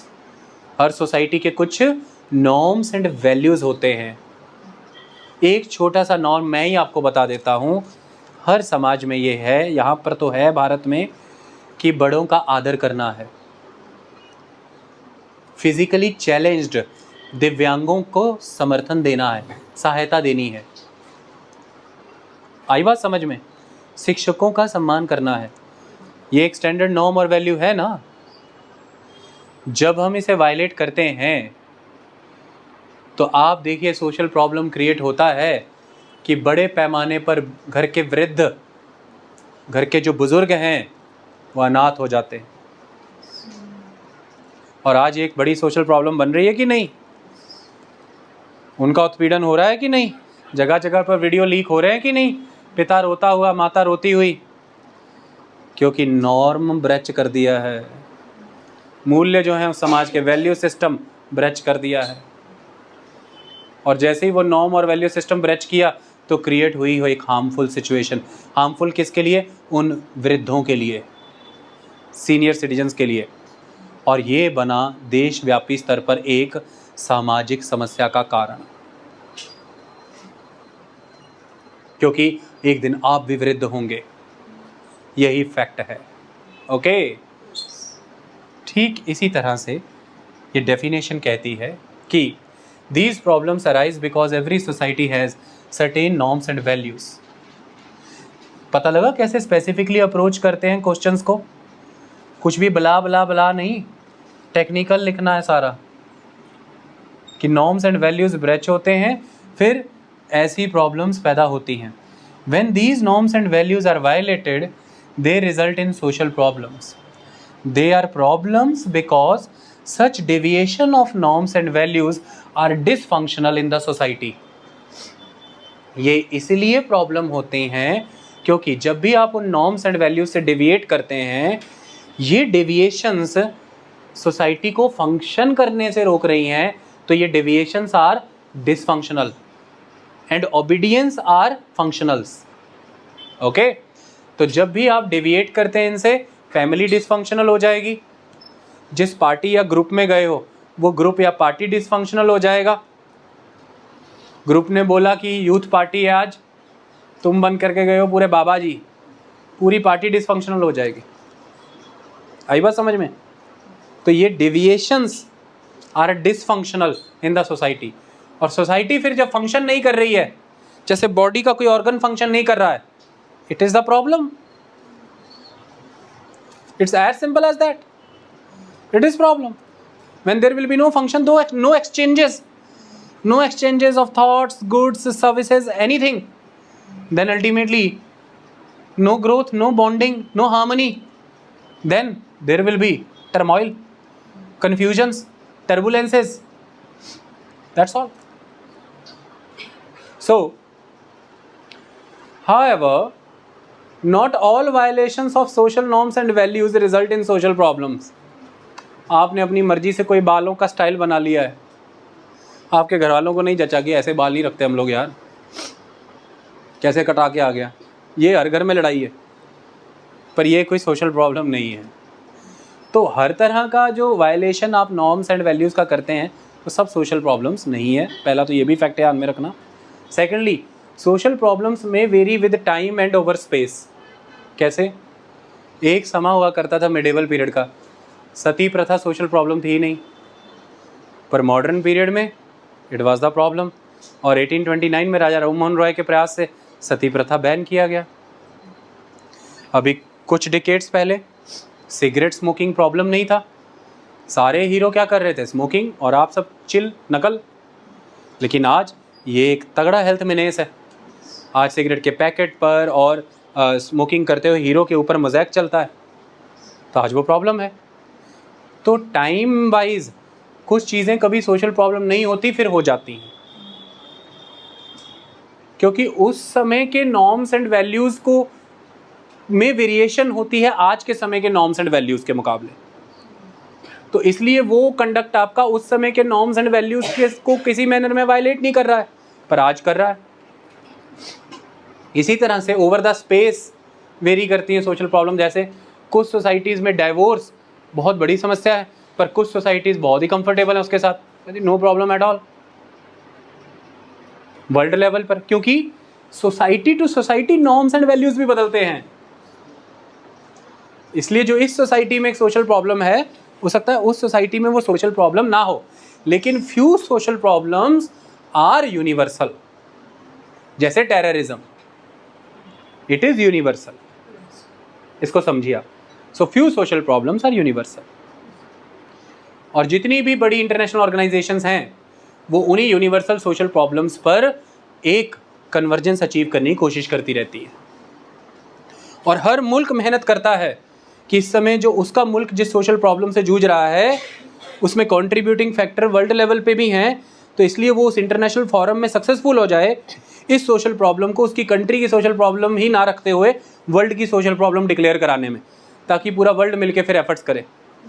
कई डिकेड लग गए भारत को, पूरी दुनिया को मनाने में कि टेररिज्म लॉ एंड ऑर्डर का इशू नहीं है, टेररिज्म एक ग्लोबल इशू है, और यूनाइटेड नेशन आज दिन तक टेररिज्म की डेफिनेशन डिसाइड नहीं कर पाया। और वो अमेरिका सन 2001 तक बोलता था कि the law and terrorism is the law and order problem of particular country. जब 9/11 हुआ तो अकल आई कि ये कुछ है, ये ग्लोबल है, आतंकवाद है, ये समझ में आई। तो हम कोशिशें करते हैं कि जो हमारी सोशल प्रॉब्लम है, अगर उसमें कंट्रीब्यूटिंग फैक्टर वर्ल्ड लेवल पर एग्जिस्ट कर रहे हैं, हम उन फॉरम्स को एक्सेप्ट कराएं कि सोशल प्रॉब्लम ग्लोबल लेवल की है ये। ओके, तो आज के लेक्चर में हम इंट्रोड्यूस हुए हैं इस टॉपिक को कि हम किस राह पे चलने वाले हैं। आपका बहुत बहुत धन्यवाद। कल से तो 4 चांद लगा देंगे इसमें। Thank you.